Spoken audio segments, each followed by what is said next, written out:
Welcome to Corporate Cafecito, a Latin and business podcast where we share insights and strategies to help entrepreneurs and professionals thrive.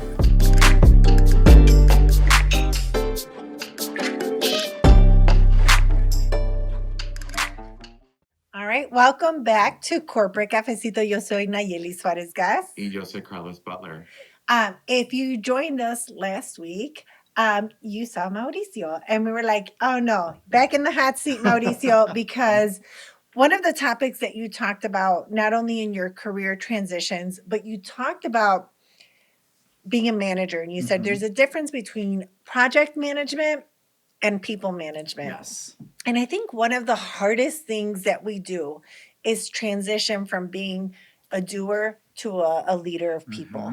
And so, man, I say this and I will say this till I go blue in the face. When you retire, you should be forced to send an apology letter to the first person you managed and say, I'm sorry. So true. I'm going to say the first 100 people. Probably. Yeah. It takes a while. It to does. get there. Yeah, for sure. So tell us about when you first became a people manager. Yeah. To your point, yes, I would go back and apologize to those individuals. Yeah. Because I learned a lot.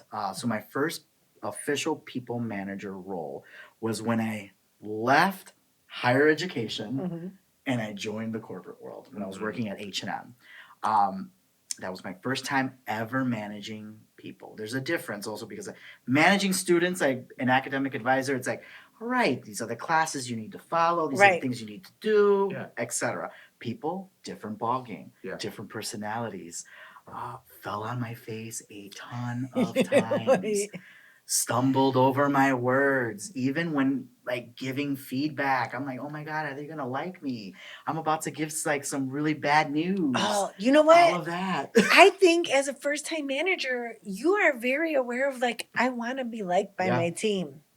Yeah. And absolutely. I think that's something that as you get more comfortable in people leadership, you understand like it's not, I don't want to be liked by my team. I want to prepare my team and I want to protect my team. Yes. But they may not like me. And you want to feel respected and you want them to feel respected as well along the process. And that may not necessarily always mean, to your point, that you're giving the happy news or that you are agreeing, necessarily. That's one of the things that I had to learn as a first-time manager is, I don't want to surround myself by people who are always agreeing with me. 100%. But yeah, anyway, we're here to talk about you. Yeah. So tell us, how was that experience? It fell on my face a ton of times. There's not one manual that will tell you all of that. Sure. But I will say the one thing that I really took away was being honest with people. And I love you mentioned like having that respect because people will respect you more if you are honest with them. Yes. And sometimes you may be giving like the not so happy news, but that helps build rapport and it's and trust because you need to have those honest conversations. Yeah. Managing people is not for everybody. Yeah. No. Because again, you can come in and say like, I want to be liked. And who doesn't want to be liked? Yeah, Let's be it real. feels We're good human, to be liked. right? Yeah. But I still want to be liked. Yes. But at the end of the day, like you're looking out for your team. You want to make sure that your team is protected. You want to make sure that there's mutual respect on all ends. Yeah. And even more like you're all there, you're working together towards a goal. Yeah. So you have to hold each other accountable. Which is not always easy when you're that first-time manager because your goal could be vastly different than the rest of your teams. Yes. If you are going into leadership for the first time, your goal could be just to not sink. It could be, and for these folks, depending on where they are in their career trajectories or the type of role that they're doing, their objectives could be totally different. Yeah. Totally. So Carlos, I'm going to start with you. Yeah. What is the biggest mistake you made when you were first managing people? I think the first mistake that I made when I was managing people was feeling like I had to provide the direction. And thinking that I knew it all. Yes.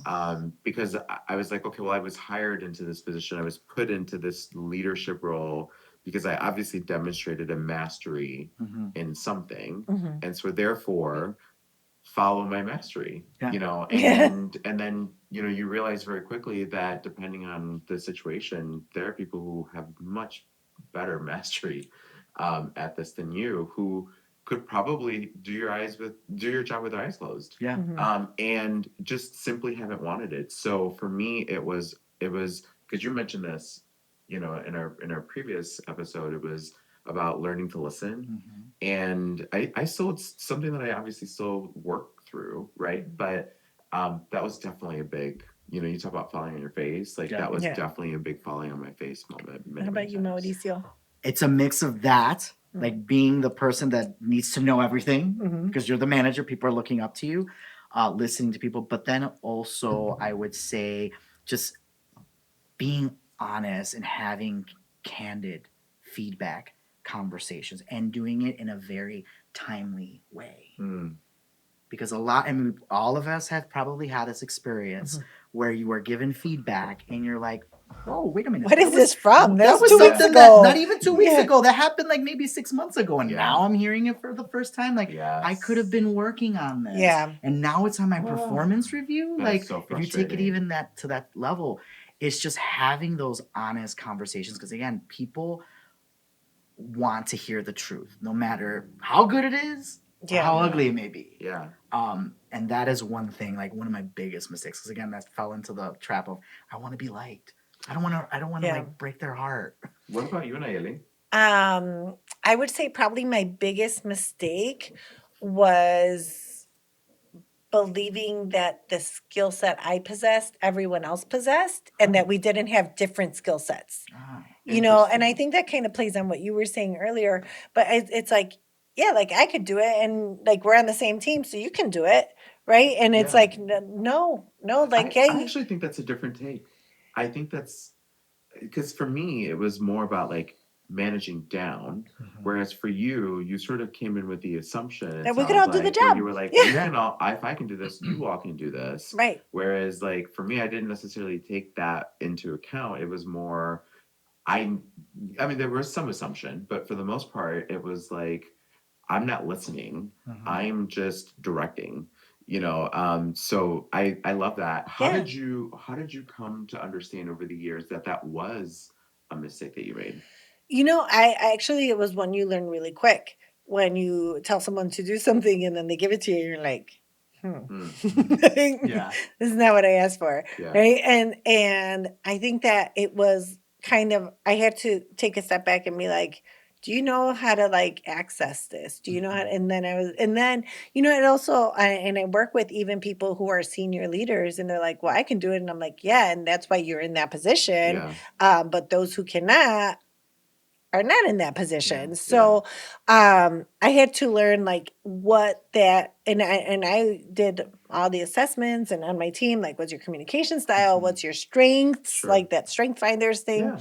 'Cause I needed to understand like what their strengths were. Like mine is not writing. If you get an email from me, it's going to be like, hey, this is where we are on this. Thanks. Bye. Where like other people are like, and blah, blah, blah. And I'm just like, wow, this is a great email. Like, this is amazing. How nice you write. I love that you just said that, by the way. I have not said that in a long time. Whoa, this is a great email. It's like, oh my gosh. But you know, and this is a good follow-up question, and I have another one for you. You're a coach now. Have you always been a coach? Like, has that been innate for you? Yes. I love seeing people win. Okay. And I also, you know, I would say I probably have a very unique style of coaching. You know, the other day I was coaching someone. I do. And, and I told this person that I was coaching who was stressed about something, and I looked at them and I was like, you know, I've never said this to you, so please understand like how important what I'm about to say is so important. And I'm like, you are being so dumb. And they just started laughing and they're like, you're right. I I am being dumb. I'm like, yeah, you would never tell someone else to do that. You would never allow anyone else to feel that. Wow. You're being dumb. Honest feedback. And timely. And timely. But so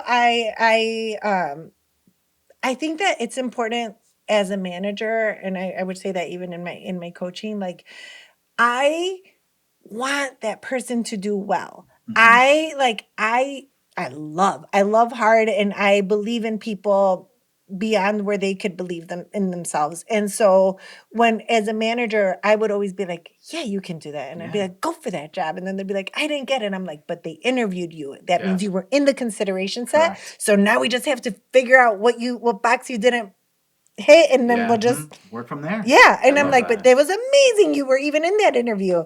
And So you're like a cheerleader, just a natural. yeah. kind of And like I cheering people actually on. I don't believe like there are limitations for people. Mhm. I think you could be anything. I think I'm proof of that. That's awesome. And so if I did it and I didn't have me, imagine how far you could go if you had me. Well, and you just brought up something I think for me that reminds me of something that you talked about, which was knowing when, like there's a level of confidence that you have to obviously portray as a first time manager or as a people leader, which it sounds like you did. In the previous episode, we talked a lot about your career shifts and changes, and one of those was you actually taking a step back from being a people leader into a non-people leader role, into a position where you He were called it an individual contributor. contributor. I was trying to find the word. Into an individual contributor role, and then back into that. So can you talk a little bit about how that felt for you? Yeah. 'Cause I've been in that, and it isn't always comfortable. No, it's not. Thank you for asking that. It was hard. I'm gonna keep it real with you. It was hard because it's like, wow, like I've really worked my butt to get here, right? I'm managing people, I'm managing big projects, but then I'm noticing like I'm so stressed, and I'm like worrying about the things that are not in my control. Yeah. And I'm just like, I need to let go, but then like, no, I gotta hold it in because I gotta because do I have it. a team, and I got a team. They're looking up to me. But that's when I'm like, you know what? This is starting to affect me, like from a mental health area, that I was like, I need to take a break right now. And so that's when I took that decision to take a step back. And I'm like, let me focus on just how can I contribute individually to whatever we may be working on. We talk they would about. jump on Mauricio. We talk a lot about how you cannot pour out of an empty cup. You and I talked about that. Yeah. I literally just texted that to a friend today. That is so true, and it's hard. Yeah. It is so hard to be like, to just recognize and have that level of awareness that your cup is empty. And I think it's also cultural for us, where we tend to have a hard time asking and receiving help. Yeah. You want to talk about that a little bit? Yeah. I mean, very true. Like, I felt like, wow, I'm giving up on my team. But I'm also running out of gas. Like, I'm noticing. Yeah, I need to hand off the baton. I need to hand the baton off. But it's like, but I should know this. So then again, that's where the culture comes in. Like, I should ask for help. No, but I should know this. Or wait a minute. Oh my God, if I'm stepping back, like, am I failing? Yeah. Like, then you go back to like, oh no, échale ganas. Like, keep going. Don't give up. And it's like, but I'm running out of gas. Yeah. Like, I'm tired right now. So who do you lean on when you're running out of gas? Ooh, I guess it depends on the situation. But I will say a lot of it is my partner. Like, he knows like when I'm having a good day, bad day, like an off day. And I need that level set. The cool thing about my husband is that we are complete opposites of each other. I am very extroverted, very in your face, very people oriented. How early do you get to the airport? Me? Yeah. Well, because they say there's two types of people: the one who gets there 3 hours early, and the one who gets there 40 minutes early, and they marry each other. Now, mind you, my mom still works for United Airlines, so nice. throw that caveat in there. I'm the person that will get to the airport like 2 to 3 hours before my Oh flight. my God. no, I'm the 40 minutes. Yeah, me too. I don't know how you do that. That's I'm so like, oh, we can't even stressful. check bags. No. One time I got there and I threw away my liquids. I'm like, gotta go. No. Yes. Oh my gosh. Okay, so you are 2 to 3 hour Yeah, person. yeah. I've also married that 2 to 3 hour person. So, Have I'm you gonna- married the 2 to 3 hour Yeah. person? Okay. Yeah. So- This is not counseling. It's No, not. we're like, I'm just kidding. You know, I'm going to tell you guys something, and I think about this when I think of people leadership. And during the worst of times, I have this quote that I repeat to myself in my head. And I asked you who you leaned on purpose, because there was this general, and I've probably said this quote a million times already, but he talked about when things were really dark for him. Mhm. And he said, you're going to fall and it's going to hurt. Yeah. But the people you count on will help you get back up. Mhm. But the people that count on you need you on your feet.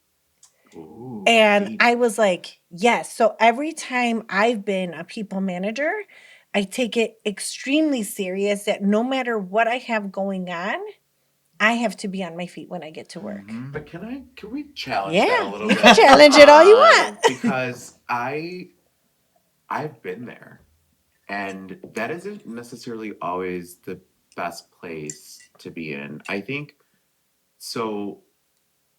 even about a recent experience where I had people leaders and where I was a people leader, and I wasn't telling my team about a lot of the sausage making, the behind the scenes, Mhm. and I was doing my damn best to like always present a good picture. Mhm. And because I felt like if I showed or demonstrated any level of hesitation or anything like that, if they noticed it in me, that they would you know and I would push myself and push myself and push myself to make sure that my team ultimately felt the most comfortable. Mm. And it wasn't until I finally broke down where they were like, you know what, and I don't mean break down in that way, but really finally let my walls come down, where my team was like, I'm so glad to know that you aren't always 100%. Yeah.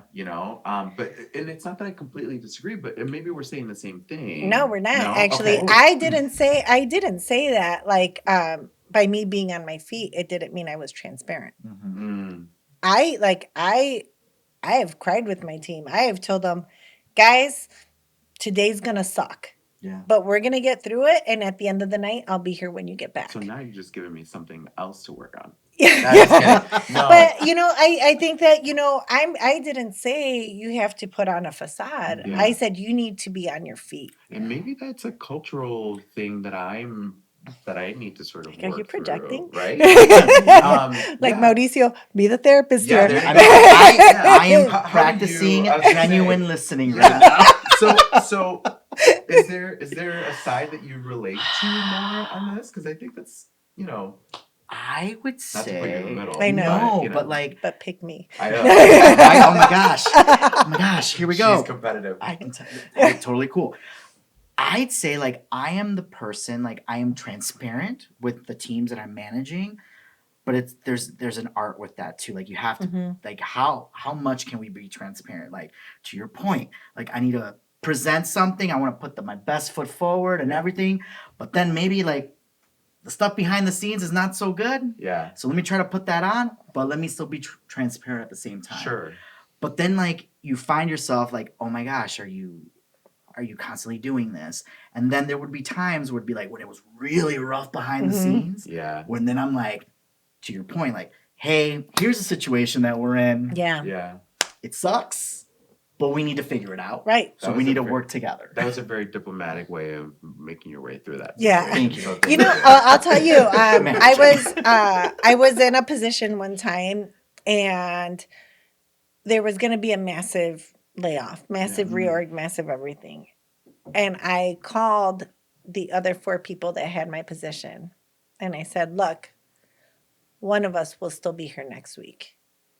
And we don't know who they'll be reporting to. But we do know that between all of us, we know what reporting style, whatever leader. So we're going to create a shared file, and we're all going to put in our reports there to make it easier for the one that gets to stay. Wow. Yeah. And, it was just like, and that's what I mean. Like, we're going to stay on our feet. We're going to be here for each other. Yeah. Like we're not all going to be here next week, but the one who's here, we're not going to let you drown. Listen, I always love when I get something out of these conversations, and I think that this is my gift that I've gotten today, because I do think that there is a level of, as you climb, and we have a whole episode on how it can sometimes suck as you climb, right? Yeah, the feedback gets harder. The it could conversations could be lonely up there. Yeah. You could be on your own little island. Well, and even as entrepreneurs, like you don't have coworkers. Yeah, absolutely. So now I've got, this is a good Okay, but as you become a first-time manager, yes, Mauricio, what are some things that we could prepare for? How do you prepare for that? Yeah. Especially and I want you to give me you could give me everything from spiritually, but I also want to know what training classes, I would say, besides listening to Corporate Cafecito. That's right. Corporate Cafecito. Start off with, give yourself grace, first of all. Yeah. You're not gonna know all the answers. Yeah. You're not gonna be able to solve all the problems. So give yourself grace. Practice the art of genuine listening. Love it. Lean into discomfort, because that's where sometimes true growth happens. Work with your team and be very honest, transparent with them. Build that trust, because with that trust, you build that rapport, and then things could be crazy, but as long as you have that trust and that rapport with your team, they will follow you into the heat of battle. If we want to get let's go technical that. No more running. We're military now. Yeah, that all sounds great.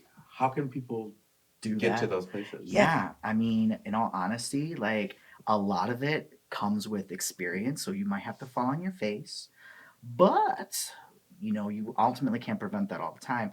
But that's when you could lean into other people who maybe have either done your job or done something similar to. Right. So I always talk about let's build your professional career board of directors. Yeah. I love that. Lean into those people, because those individuals have probably gone through maybe not exactly what you're going through, but something similar. Right. Sure. So you can learn from them, partner with them, be open to what they're saying. So when they're giving you that feedback, hey, you're kind of being dumb right now. Why are you doing this? Yeah. Be open to that, because you may need that outside perspective to reel you back in. But again, only do that if you have a lot of trust established. That part. Yes. Absolutely. Because that was going to be my next question, is what happens when you do all those things and it still doesn't seem to work? Yeah, I mean, that's when... And you don't have to necessarily answer that, but I mean there are those moments. There are those moments where, when I first became a manager, I took every communication class there was, executive communication, so I knew how to communicate up. Yep. I took every managerial, every storytelling, everything, because I wanted to make sure that I could, every relationship is based on communication. Yes. Every fight is based on communication. Everything we do is based on communication. So I was every time there was a communication class, I was I'm registering for it. I think that's so smart. And by the way, Nayeli, if you don't already know this, Nayeli's an overachiever. So I'm sure you were doing this in the middle of building a company, running someone else's company, and doing all these other things. Actually, I did it when I was in corporate, because corporate has teams that are dedicated to make you a better employee. Yes. Yeah, so let's talk about that a little bit, because you are now in a position where you are able to create those, to decide what tools people can or can't have, or certainly the ones that are sponsored by the company, right? So how do you take your own learned experience to these new managers, bring that so that you are helping these new managers? Yeah, I mean, just lean into my previous experience, be candid with these individuals, but then also especially within my company is network, introduce them to people, because whether they've maybe are a new employee and they're just so brand spanking new, or maybe they're a very seasoned employee but they just haven't met certain individuals. Yes. So then doing that little hey, do you want to go get coffee really quickly, and I invited so and so. Why? Because I know you're trying to get here, and this is a great person to connect with and build that amazing rapport.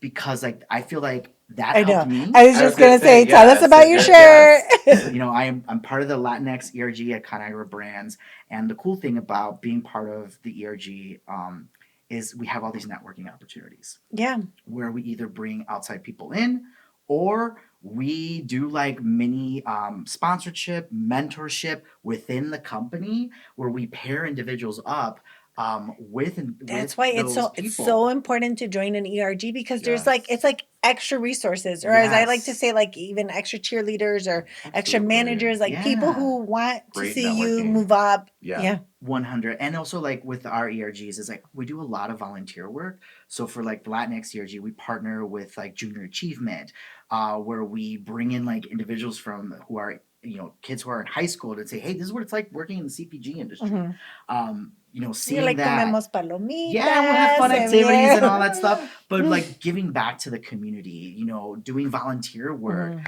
with like local food shelters or the greater food depository. So stuff that we're giving back to the community, because that also builds, you know, a sense of community. if Yeah. you really think about it. So there's lots of internal resources out there, obviously, and I will say, you know, not every company is like Conagra, right? And so there are organizations that are probably, you know, listeners of Corporate Cafecito that are maybe teams of 2 or 3. And so there are also just even other really great tools, resources like LinkedIn Learning and some of these other, Yeah. you know, there's a whole consortium of universities that provide free classes Yes. around things like executive corporate communications, you know. Coaching, Absolutely. mentorship. There's AI now There's that you can YouTube leverage. University, as Right, I there's call it. Yeah. YouTube. I'm a big proponent of leveraging AI or even things like Microsoft Copilot, for Yes. example, to help you. Not that I'm going with a specific brand, but like just generally, there's so many great tools out there that can help you tailor and just even go through this audit, Yeah. right? Like an audit of a first-time manager type situation where Right. you're trying to figure out what are some of the things that you are in, and to that I will say the best thing that you can do is to have that circle of people around you Yeah. that can help you continue to gain and regain a new level of awareness, because Yes. it's happened to me where there are times where I feel like I have successfully accomplished X and I haven't quite gotten there. Just even today in our conversation, obviously I've learned that there's a level of transparency that I'm still able to work towards that can help me. Yeah. I in my think we all pursuits. get better, Yeah, right? absolutely. And I think the important part is just giving yourself grace, and learn. Love Yeah. that. And just have that open and growth mindset is so important. I agree. That's So, awesome. just to summarize, you know, when we're talking about going from like a peer to a manager or your first time manager, you know, one, make sure you take whatever class is available. The average company spends about $1,250 a year in L&D per employee. So make sure that you research those. If you are an entrepreneur, figure out the free classes. There's so many out there. There's so many, you know, even HSIs, Hispanic Serving Institutions, that would probably offer some. There's a lot of nonprofits that provide guidance, or Absolutely. even like, you know, financial resources, the SBA, Absolutely. all those things. And, you know, find the group of people that are going to support you, to be that network, and lean on them. You know, get that second, third, fourth opinion on things that you're doing. And then, as Mauricio said, just give yourself grace. We're all going to mess up. And when you mess up, then next time you'll mess up better. That's right. That is so true. Yeah. Well, Marisa, we've had such an amazing time again having you Thank on, you. which is why, as Nayeli said, we needed to get you back on here Yeah. because Thank you. you are just such a wealth of knowledge, and I think you are an embodiment, truly, of all of those ebbs and flows, all of those shifts and changes, and you brought to us today a wealth of knowledge, and so thank you so much Yeah. for Thank being you. a part of the Thank you. conversation. Thank you. Always happy to help. Well, thanks again for listening in to Corporate Cafecito. Signing off, I'm Carlos Butler Vale. Y yo soy Nayeli Suárez Guess, y aquí los esperamos la próxima vez.